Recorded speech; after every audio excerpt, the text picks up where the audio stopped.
Bonjour Juliette Angeletti, bienvenue. Bonjour Thomas. Vous êtes la créatrice de Phi 1618, c'est le nombre d'or, 1618. Ouais. Il vous inspire ce nombre d'or, pourquoi ?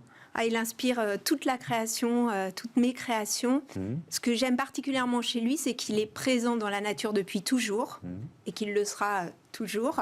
Et il est présent aussi dans les grandes œuvres des artistes comme Léonard de Vinci, qu'il a utilisé dans L'Homme de Vitruve, ou Dali dans La Seine, ou Le Corbusier dans La Cité radieuse. Et en fait, comme ce nombre existe depuis tout le temps, c'est aussi un ancrage pour moi parce que quand j'ai créé Phi 1618, j'ai voulu créer une maison de haute maroquinerie, mais éco-responsable et fabriquée en France. Oui, on va venir évidemment dans le détail. Vous êtes juriste international de formation. Oui. Moi, j'adore les bascules comme ça. De quand elle date, cette passion pour la maroquinerie ? Alors, en fait, j'ai toujours été passionnée par tout ce qui est manuel, en parallèle de mes différents métiers, qui étaient plutôt intellectuels, puisque j'ai travaillé dans les médias aussi. J'ai toujours eu cet équilibre de réalisation manuelle, que ce soit du dessin, que ce soit de la couture, de la broderie, de la peinture et de la maroquinerie. Donc, je suis devenue artisan d'art, en fait, donc artisan maroquinier. Ouais. Et alors donc, vous êtes venu avec certains de vos modèles. Il y en a un qui m'intrigue, c'est celui qui est le plus proche de vous. Qu'est-ce qu'il a de particulier, ce modèle ?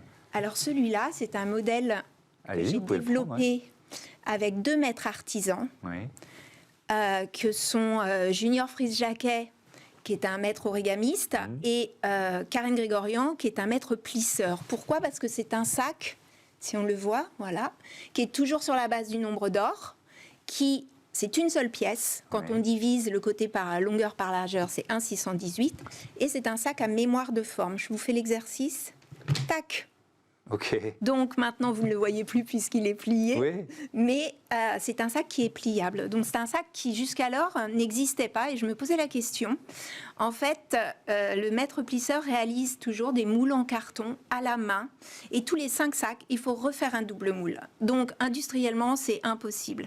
Ce qui fait que, comme moi, j'ai toujours fait des séries limitées et numérotées, ça allait parfaitement avec la maison et puis aussi les attentes des clientes, parce que ça, c'est essentiel pour moi. Alors, je voudrais qu'on parle, on est dans Smart Impact, de vos engagements éco-responsables. Ils prennent quelle forme ? Quelles actions vous menez ? Alors, l'origine des cuirs est éco-responsable. Comment est-ce qu'un cuir peut être éco-responsable ? En fait, je source ces cuirs auprès des stocks qu'on appelle dormants, des grandes maisons de luxe françaises.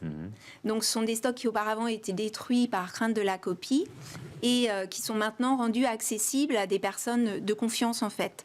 Donc, j'ai des qualités de cuir qui sont c'est des peaux entières, de qualité exceptionnelle. J'utilise exclusivement du cuir de veau pleine fleur. Donc, ça, c'est la partie éco-responsable pour le produit.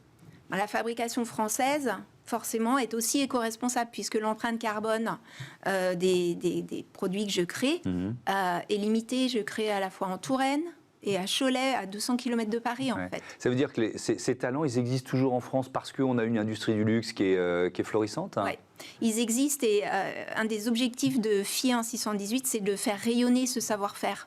Et ces talents existent en France et ils sont même encore plus reconnus à l'international. C'est-à-dire qu'aux États-Unis, par exemple, où la marque est distribuée, c'est une vraie valeur que l'artisanat et le savoir-faire français.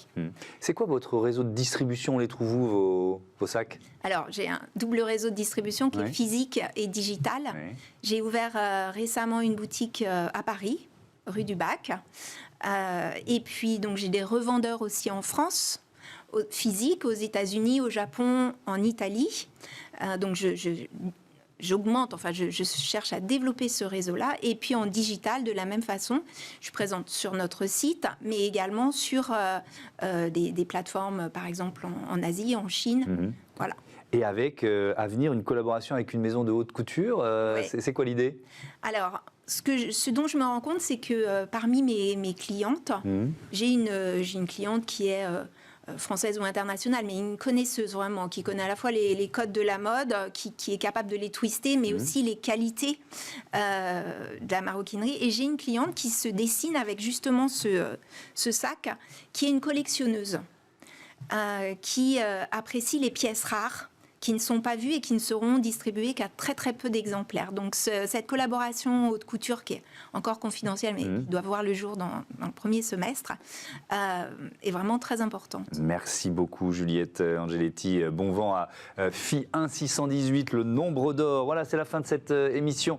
Je voudrais remercier Joséphine Dacoury à la production, à la programmation et au bon anniversaire puisque c'est son anniversaire. Bon anniversaire Joséphine, merci d'être là à mes côtés tous les jours pour ce Smart Impact.